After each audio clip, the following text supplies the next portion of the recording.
Termites, A Deadly Conversation by Ryan M. Oliver. Narrated by the author. Welcome, Mr. Isaacs. Please come in, sit, drink? No, thank you. I hope you don't mind if I partake. It's your house. And don't you forget it.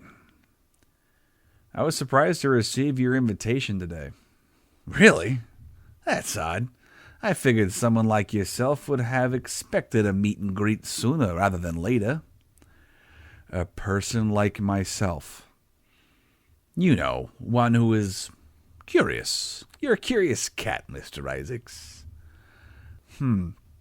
Curiosity and cats. I'm not sure I like where this conversation has started, nor its destination. Right to the point, eh? Like a bloodhound, doggedly pursuing matters you have no business chasing.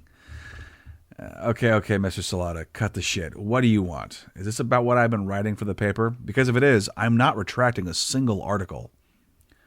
No, write whatever the hell you want for your slop tabloid.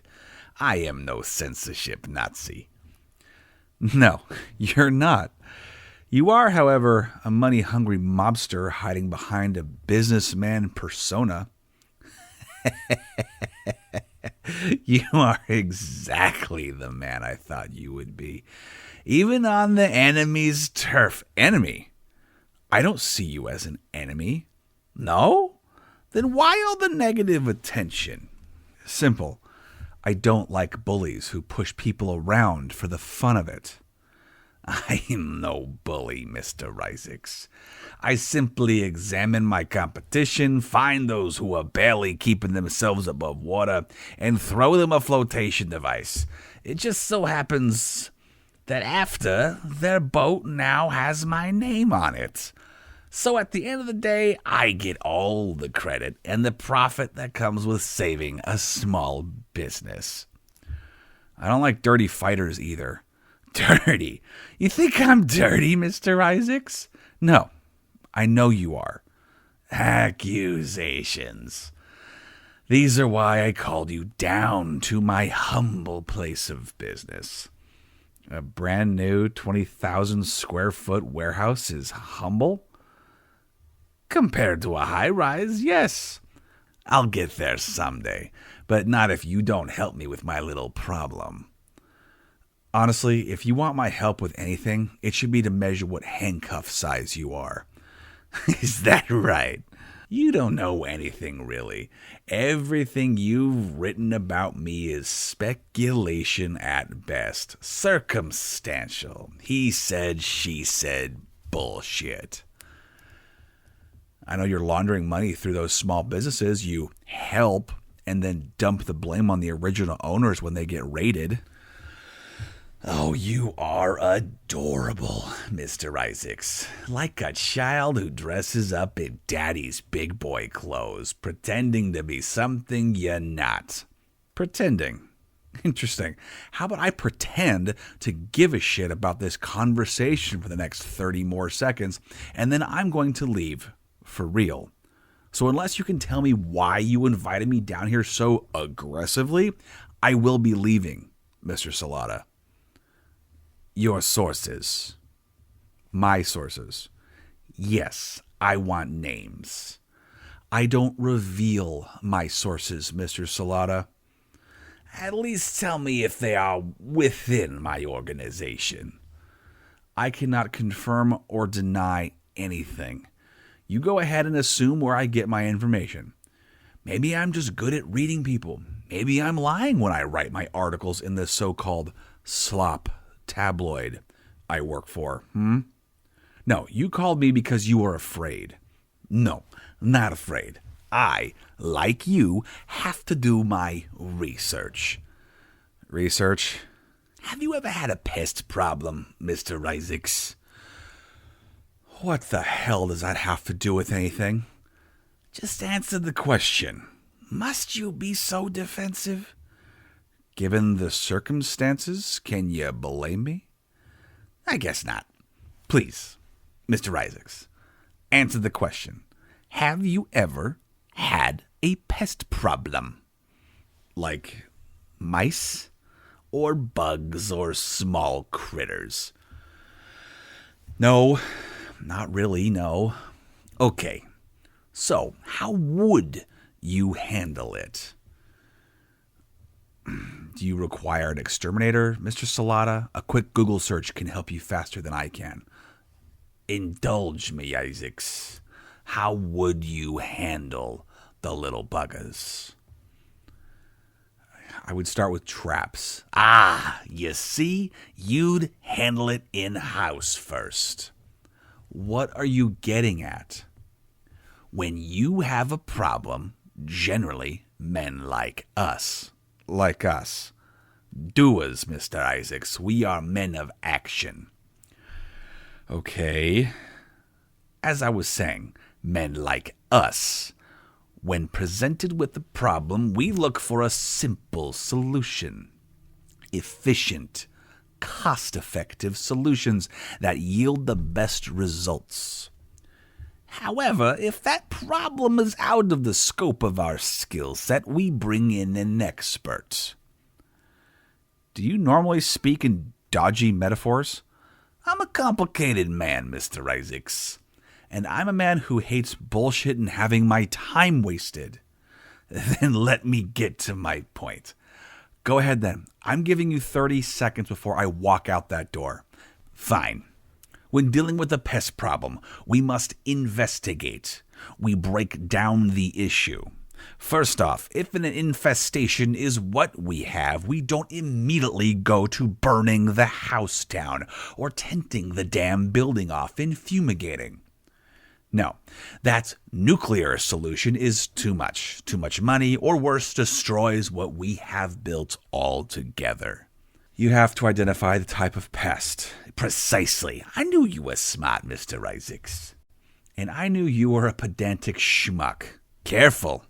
I can only take so much abuse before I retaliate. I figured that was what this was. Then why come here in the first place if you knew there was a chance of physical reparations? Maybe I'm not as smart as you think I am, Mr. Salata. But anyway, what were you saying about the type of pest? I thought my time was about up. Call me curious. I believe I already did. Now, if the type of critter in question is a rat or even cockroaches, no big deal. Those type of vermin, while vile, are simple enough to eradicate. Lay traps, maybe a bit of poison here, a little hammer bashing there, and poof, no more little irritations. Afterwards, we just clean up the gross parts, replace a tile or two, and go about our business. Like they weren't even there. Minimal damage. I feel like you're stalling for something. But if the pest in question turns out to be a termite or a carpenter ant, then we have a major structural threat, Mr. Isaacs. You see, rats and cockroaches don't harm the building itself per se. They are usually motivated by a warm place to sleep, eat, and raise their young within the previously unmolested domicile. However, termites and such do all the things rats and cockroaches do while destroying the house itself. You're worried that one of my sources is someone within your inner circle? Maybe I am. Maybe I'm not. But I won't know. Well, like I said, I don't reveal my sources, especially to a crook. Crook? I'm no crook. I'm just worried that if someone within my organization, as you put it so accusatorily, is feeding lines of bullshit to you, that makes me lose business and hurts my hard-built, clean reputation. I want to put a stop to it. Fed lines of bullshit? Someone is telling stories and I don't appreciate it. Embellishing details. You're afraid is what you are. And instead of going hunting yourself and seen as paranoid by your cronies, You would rather drag me into your little game.